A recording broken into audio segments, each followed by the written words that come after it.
Hello दोस्तों, स्वागत है आपका एक बार फिर से थिंक स्मार्ट आर्टकॉम क्लासेस।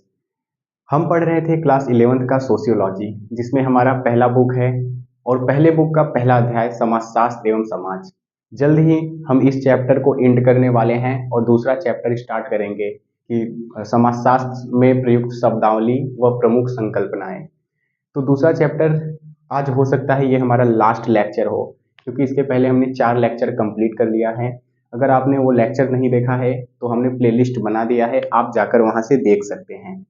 हमने कुछ टॉपिक को कवर कर लिया, उसको हम आपको बता देते हैं कि हम कौन कौन से टॉपिक कर लिए हैं, ताकि आपको आगे पढ़ने में और समझने में कनेक्शन बन पाए, कनेक्ट कर पाए ताकि आज टॉपिक को।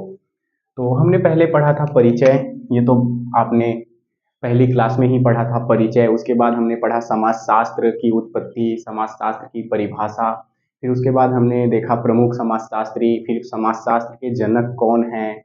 उसके बाद हमने देखा कि समाज क्या है, समाज की विशेषताएं कौन सी हैं। उसके बाद देखा हमने समाज में बहुलताएं एवं असमानता, बहुलता क्या है, फिर असमानता क्या है। उसके बाद हमने देखा समाजशास्त्री कल्पनाएं, जिसमें समाजशास्त्री कल्पनाएं में 2 टॉपिक आते हैं, व्यक्तिगत मुद्दे एवं जनहित के मुद्दे। हमने सबसे पहले वहाँ समझा था कि समाजशास्त्री संकल्पना आखिर है क्या। उसके बाद फिर हमने देखा व्यक्तिगत मुद्दे, जनहित के मुद्दे। उसके बाद हमने देखा समाजशास्त्र एवं सामान्य बौद्धिक ज्ञान, कैसे समाजशास्त्र सामान्य बौद्धिक ज्ञान से अलग है। उसके बाद हमने देखा कि यूरोप में समाजशास्त्र के आरंभ व विकास को क्यों पढ़ना चाहिए।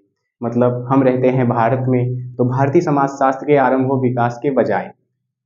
विकास को पढ़ने के बजाय हमें यूरोप के समाजशास्त्र के आरंभ व विकास को क्यों पढ़ना चाहिए। तो उसके कुछ रीजन थे, वो हमने कंप्लीट किया। फिर उसके बाद हमने पढ़ा कि भारत में समाजशास्त्र का विकास, भारत में पहले प्रथम चरण में कितना विकास हुआ था, द्वितीय चरण में कितना विकास हुआ था। फिर आज हम कंप्लीट करेंगे भारत में समाजशास्त्र का विकास क्यों हुआ। आखिरकार भारत में समाजशास्त्र का विकास क्यों हुआ, तो इसके कौन से कारण हैं भारत में समाजशास्त्र के विकास के। उसके बाद हमारा एक लास्ट टॉपिक रह जाएगा इस चैप्टर में कि समाजशास्त्र का विषय क्षेत्र एवं अन्य सामाजिक विज्ञानों से संबंध। आपने राजनीति विज्ञान का नाम सुना होगा, आपने भूगोल का नाम सुना होगा, इतिहास का नाम सुना होगा। आप लोग नाम तो सुने ही होंगे, मुझे इतना ही उम्मीद है। तो अगर आप ये सब सब्जेक्ट सुने होंगे, पढ़े होंगे, तो क्या उन सब्जेक्ट का, उन विषय का समाजशास्त्र से कोई लिंक है, कोई संबंध है? अगर है तो कैसा संबंध है? और और क्या उनमें कुछ अंतर भी होता है, मतलब क्या कोई समाजशास्त्र में और राजनीति शास्त्र में डिफरेंट भी होता है? तो वो सब हमारा लास्ट टॉपिक हो जाएगा, वो कवर कर लेंगे, हमारा चैप्टर एंड हो जाएगा। तो मुझे उम्मीद है अभी तक हमने जो 4 लेक्चर में पढ़ा आपको वो समझ आया होगा। अब हम पढ़ते हैं आज का हमारा टॉपिक, भारत में समाजशास्त्र का विकास क्यों। तो इसमें पहला रीजन क्या है कि भारतीय समाज की जटिलता व विविधता। आप अगर भारतीय समाज को देखें तो आप पाएंगे कि भारतीय समाज बहुत ही जटिल है और इसमें विविधता है, यानी डाइवर्सिटी है। जटिलता क्या है? जटिलता यही है कि यहाँ बहुत सारे धर्म रहते हैं, बहुत सारे धर्म को मानने वाले लोग रहते हैं, जैसे हिंदू, मुस्लिम, सिख, ईसाई एक्सेट्रा, बहुत सारे धर्म हैं। तो बौद्ध धर्म भी है, जैन धर्म भी है, तो भले ही सीमित मात्रा में है लेकिन है। तो भारतीय समाज जो है वहाँ वह बहुत जटिल है। उस जटिलता को समझने के लिए हमें समाजशास्त्र के एक विषय के रूप में जरूरत पड़ती है, क्योंकि धर्म किससे रिलेटेड है? धर्म समाज से ही रिलेटेड है ना। जो समाज में रहने वाले लोग हैं वही तो धर्म को मानेंगे, वही तो अपने अपने धर्म को मानेंगे। तो धर्म समाज से रिलेटेड है या संबंधित है। अगर संबंधित है तो वो जटिल बना देता है भारतीय समाज को, क्योंकि अब केवल एक धर्म तो है नहीं, बहुत सारे धर्म हैं। तो अगर अच्छे से हम इसका अध्ययन नहीं करेंगे तो क्या होगा, हमारे एक धर्म का दूसरे धर्म से लड़ाई होगा, सांप्रदायिक दंगे होंगे। तो इसलिए हमें समाजशास्त्र के एक विषय के रूप में जरूरत पड़ती है। उसके बाद विविधता भी है, धर्म के अलावा बहुत सारे भाषा बोलने वाले लोग भी रहते हैं। तमिल भी बोलते हैं, हिंदी भी बोलते हैं, इंग्लिश भी बोलते हैं, बहुत सारी भाषाएं बोली जाती हैं। तो इतना डाइवर्सिटी है और इतना विविधता है, मतलब भारतीय समाज बहुत जटिल हो जाता है। उन्हीं जटिलताओं को समझने के लिए बेसिकली हमें समाजशास्त्र का जरूरत पड़ता है, इसलिए भारत में समाजशास्त्र का विकास हुआ। तो पिछला चैप्टर जो हमने पढ़ा था पढ़ा था कि भारत में समाजशास्त्र का विकास, उसके बाद ये हमारा केवल इसमें क्यों जोड़ा है, मतलब कारण जानना है कि क्यों हुआ था। तो मैंने फर्स्ट कारण आपको बता दिया कि भारतीय समाज की जटिलता व विविधता। आप इसे अपने दिमाग में सेट कर लीजिए, क्योंकि यही 3-4 कारण है, 5-6 और भी कारण है, लेकिन मुख्य मुख्य मैंने कारण लिया है। तो अगर आप पहला सेट कर लिए तो हम आगे बढ़ते हैं। तो तुलनात्मक दृष्टिकोण बात करें, दूसरा रीजन। देखिए जो समाज होता है ना, प्रत्येक समाज अलग अलग होता है, मतलब प्रत्येक समाज की अपनी अलग अलग विशेषताएं होती हैं। जैसे अगर आप पश्चिमी देशों में देखेंगे, जो यूरोप के देश हैं, पश्चिमी साइड में जाएंगे तो वहाँ संयुक्त परिवार के बजाय एकल परिवार आपको हो सकता है अधिक देखने को मिल जाए भारत की अपेक्षा। और भारत में अभी ठीक ठाक संयुक्त परिवार हैं अब, लेकिन भारत भी धीरे धीरे एकल परिवार की ओर बढ़ रहा है। तो प्रत्येक समाज अलग होता है, प्रत्येक समाज की अलग अलग विशेषताएं होती हैं। तो अगर हम दोनों सभी समाजों का अध्ययन करेंगे, अलग अलग समाजों का अध्ययन करेंगे, फिर उसका कंपेयर करेंगे यानी तुलना करेंगे, तो जो एक अच्छा निष्कर्ष निकल कर आएगा कि एक समाज के लिए क्या बेहतर होना चाहिए, क्या बेहतर रहेगा, तो उससे क्या होता है कि हम एक बेहतर समाज बना पाते हैं, अच्छा समाज बना पाते हैं।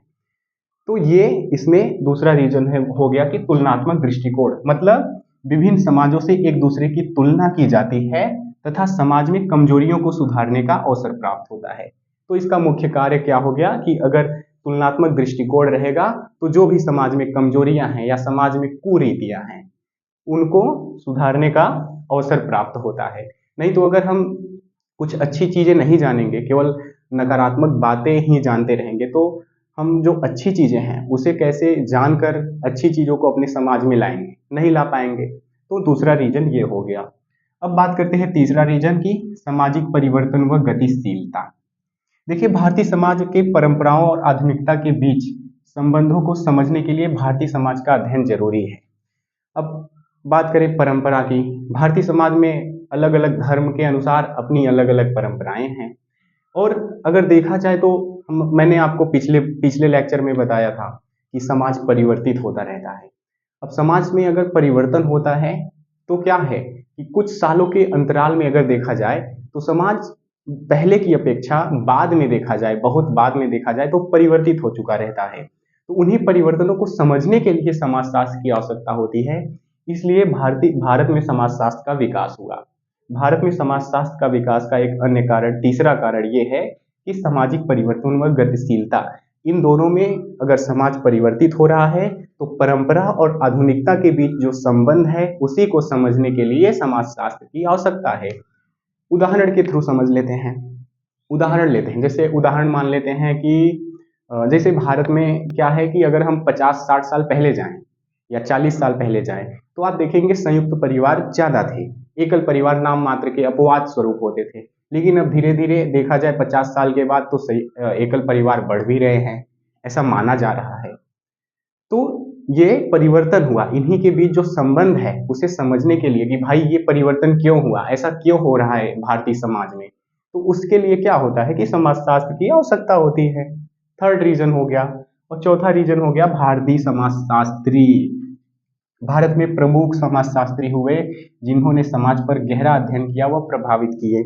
भारत में ऐसे ऐसे समाजशास्त्री हुए जैसे एम एन श्रीनिवास दास, उदाहरण के थ्रू ले लेते हैं। एम एन श्रीनिवास दास, इनका पूरा नाम क्या है अभी इस समय मैं नहीं याद कर पा रहा हूँ। एम एन श्रीनिवास दास, ये कितना अच्छा अच्छा कॉन्सेप्ट दिए हैं भारतीय समाज के बारे में। भारतीय समाज के जो लगभग सभी मुद्दे हैं उसको छुआ है इन्होंने, मतलब कुछ ना कुछ बातें कही है। जैसे इन्होंने जाति जाति के बारे में बोला था। भारतीय समाज में जो जाति व्यवस्था है, भारतीय समाज में जो जाति व्यवस्था है उस पर इन्होंने एक बात बोला था कि जो भारत में जाति है ना, वो जल्दी नहीं एंड होगा। हो सकता है इसको 1000 साल या 2000 साल लग जाए, लेकिन कुछ लोग मानते हैं कि 100 साल में खत्म हो जाएगा। लेकिन इनका मानना है कि नहीं, ये बहुत टाइम लेगा, क्योंकि भारतीय समाज में जो जाति व्यवस्था है ये बनी रहेगी, इसके रूप बदलते जाएंगे, मतलब ये अलग अलग प्रकार में आता रहेगा, बना रहेगा। जाति व्यवस्था समाज में बनी रहेगी लेकिन ये अलग रूप में बनेगा। जैसे इस समय है, हो सकता है बाद में ऐसा ना हो, लेकिन अलग अलग रूप में जाति व्यवस्था रहेगा। इनका ये मानना था।